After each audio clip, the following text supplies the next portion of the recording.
Hello friends, मु सरिता welcome करुच्ची आपण मानक मोर चैनल सरिता किचन स्टाइल को। प्रथमाष्टमी उपलक्षे आपण मानक अनेक अनेक शुभेच्छा और शुभकामना।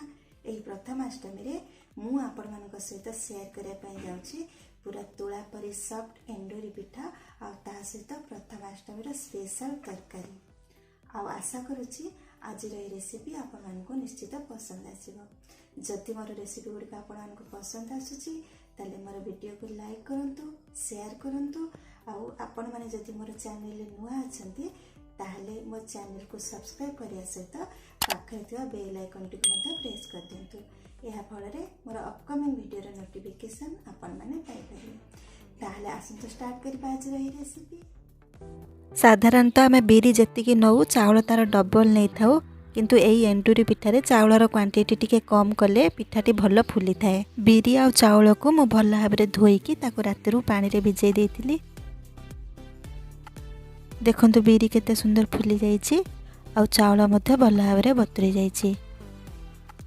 एठी मु नेइची धळा बिरी जाको चोपा छड़ा बिरी मध्ये कुहा जाय। एंडुरी पिठा बनिया पई मु नेइची 2 कप बिरी आउ 3 कप चाउल। किंतु आपण जदि चोपा लगा बिरी नौचंती ताले ताको फास्ट भल भाबरे भिजै देबे। बिरी भल की भिजी गला परे तापरे तार चोपा को छड़ेबे। एबे आमे बिरी आउ चाउल को ग्राइंडिंग करनबा। देखंतु मेठी चाउल को ग्राइंडिंग करनेची। जेतेबेले आमे बिरी आउ चाउल को ग्राइंडिंग करबा आमे चेष्टा करबा एथिरे बिल्कुल पानी न देकी ग्राइंडिंग करिया पई। आउ जदि आवश्यक पड़े ताले 4 रु 5 चमच पानी दबा, एतरे बेसी पानी दबानी। मुझे बिरी आ चाउल को ग्राइंडिंग करनी। आपन जितले ग्राइंडिंग करेंगे बिरी आ चाउल को अलग अलग ग्राइंडिंग करेंगे। एबे ताको हाथ रे भल भाबरे फेंटी दबा। पिठौटी एई भली हाथ रे फेंटिले पिठाटी बहुत सॉफ्ट होता है। एबे आमे पिठौ को कवर करिकी 4 रु 5 घंटा पई छाड़ी दबा। तरकारी प्रस्तुत करिया पे मु किछि परिबा को भल भाबरे धोईकी काटिकी रखिछि। मु एठी नेइछि किछि बाईगण, मूला, बोईतालु, सारू, माटी आलू, बीन्स, आलू आ गोटे टमाटो। एठी गोटे कढ़ाई रे मु नेइछि 2 चमच तेल। तेल टिके गरम होला परे आमे परिया गुडी को पक्के देगी परिया को संतुली नबा।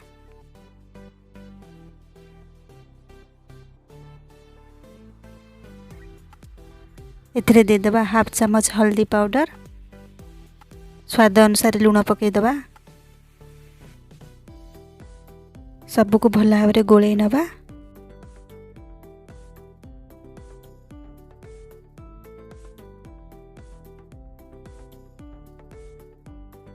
एथिरे गोटे थाली कवर कर दबा और 2 रु 3 मिनिट पई छाड़ दबा। 3 मिनिट हे गलानी। एबे आमे घोडनटी को बाहर कर दबा। एठी के जे बुट्ट डाली के मु पानी रे भिजे के रखितली ताको आमे भल भाबरे धोई के कढ़ाई रे पके दबा। गोटे टमाटो पके दबा आ भल भाबरे गोळेई नबा। एठी टमाटो टिको मु गोटा पकेइछि आ काहे कि गोटा पकेइछि मु ताको परे कहिबी। एबे आमे थाली टिको कवर करके आ गोटे रु 2 मिनिट पई छाड़ दबा। 2 मिनिट हे गलानी। देखंतु हमर परिबा भी भल भाबरे संतुली हे गलानी।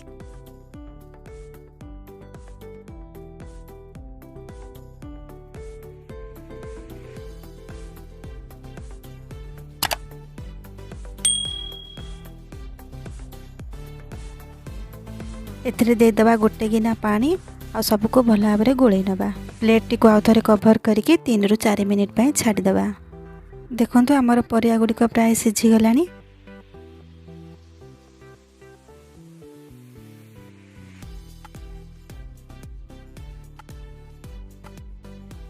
एटी मु नेइछि 500 ग्राम कोसला साग। साग को मु बाछि की भल भाबरे धोईकी काटी नेइछि। ए साग को आमे बे कढ़ाई रे पके दबा। भल भाबरे गोळेई नबा। थाली को कवर करके आ गोटे रु 2 मिनिट पई छाड़ दबा, कारण साग सिझिया को बेसी समय लागेनी। देखंतु हमर सब परिबा साग भल भाबरे सिझी जाईछि। एहा को गोटे बाउल को मु ट्रांसफर करनी छी। कढ़ाई रे मु नेइछि 2 चमच तेल, गोटे तेज पत्र, 4टी सुखिला लंका आ गोटे चमच पंच फुटण। फुटण टिके फुटी गला परे आमे सेतरे दे देबा अदा। अदा को मु कोरी के रखितली। आपण चाहिले ताको छेची के मध्ये पके परिबे। एबे अदा को भाजी नबा। अदा भाजी हे गलानी। एबे आमे एथिरे सिझे के रखितबा टमाटो टी को पके दबा। टमाटो टी को तेल रे भल भाबरे कसी नबा। एबे एथिरे पके दबा सिझे के रखितबा तरकारी।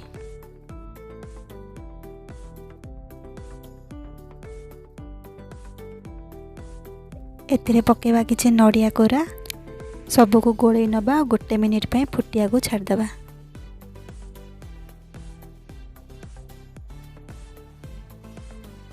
गोटे मिनिट हो गलानी। एबे आमे कभरटी को बाहर कर नबा।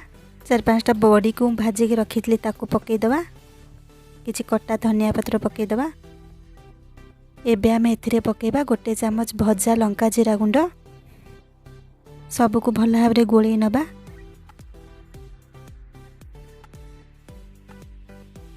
एबे आमर रेडी हो गला प्रथमाष्टमी पई स्पेशल तरकारी। एबे आमे एंडुरी पिठा पई पूरा प्रस्तुत करबा। मो गोटे बड़ नड़िया को कोरी नेछि। एबे गोटे कड़ाई गरम होला परे सेथिरे आमे पकई देबा कोरा नड़िया। सेथिरे मो पकईछि पाखापाखि 4 ରୁ 5 बड़ चम्मच गुड़। मोटी पानिया गुड़ नेछि, किंतु आपण जदि मुंडा गुड़ नौचंदी ताले आपण फास्ट गुड़ पकेबे आ सेथिरे अल्प पानी दे गुड़ को मेल्ट हवा पर्यंत अपेक्षा करिवे आ गुड़ मेल्ट होला परे नड़िया पकेबे। एबे आमे गुड़ को नड़िया सहित भल भाव में मिसई नबा आ नड़िया को भाजी नबा। आपण एही पूर को गुड़ बदल रे चीनी रे मध्य करि परिबे, किंतु गुड़ रे एही पूर को कले एंडुरी पिठार बहुत बढ़िया टेस्ट आस्ताए। ए नड़िया को आमे पाखापाखि 4 ରୁ 5 मिनिट पई भाजीबा।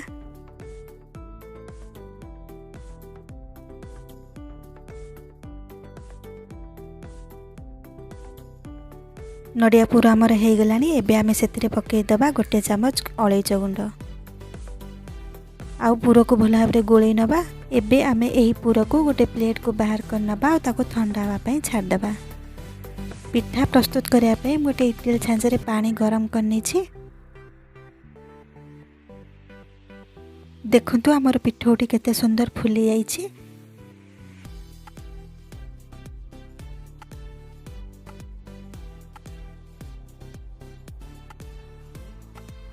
एथिरे मु लूण पकई नथिली। एबे आमे एथिरे पकई देबा स्वाद अनुसार लूण और लूण को भल भाव में पिठो सहित गोळेई नबा। एई भली टेक्सचर एंडुरी पिठा पई पूरा परफेक्ट। देखंतु पिठोर कंसिस्टेंसी पूरा एई भली भाव में रहइबो। पिठो जदि पानिया हबो ताले एंडुरी पिठा बिल्कुल भी भल हबनी। एटी फ्रेश हळदी पत्र मो नेछि। हळदी पत्र को भल भाव में धोई कि मु ताको काटी नेछि। हळदी पत्र को काटिला बेले तार जो छोट छोट पीस रही जाइछि ताको आमे फोपाड़ीबानी। पिठा को स्टीम दबा पय आमे जो पानी गरम करछे से पानी रे आमे पत्र को पके दबा। या फल रे पिठा रे हळदी पत्र बहुत बढ़िया बास्ना आसीबो।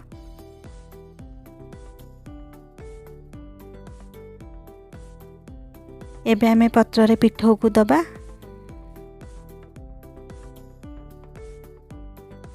एबे आमे एही पिठोर मझे 1 ରୁ 2 चम्मच दे दबा पूर।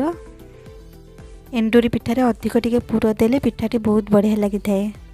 एबे आमे ताको फोल्ड कर नबा। देखंतु मैं एठी गोटे पिठा फोल्ड करके रखिछि। देखंतु मैं एठी आ गोटे पिठा करके देखौछि। एठी नै जे मो पिठो मझे दे दबा आमे एठी पूर को आ एई भरी भाबरे ताको फोल्ड कर नबा। एबे आमे यहाँ को इडली छांच रे दे दबा। मु फास्ट तळ छांचटारे दे देछि। एबे मु ऊपर छांच रे दउछि। मु एठी सब पिठा उडी को दे देछि। आमे एबे लीड को कवर करके पाखापाखि 15 ରୁ 20 मिनिट पई छाड़ दबा।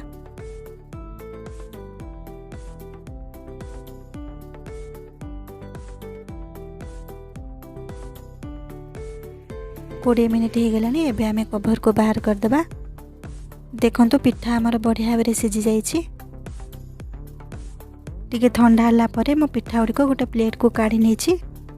एबे हमर प्रस्तुत हो जाइछि एंडुरी पिठा आ ता सहित प्रथमाष्टमी रो स्पेशल तरकारी। एबे आमे यहाँ को सर्व करिबा। ऊपर दे देबा धनिया पत्र।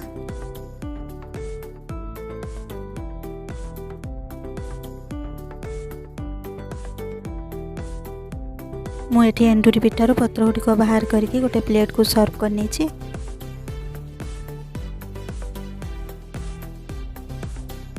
देखंतु पिठा गुडी को केते सॉफ्ट है। मु गोटे पिठा एठी आपन को देखौछि।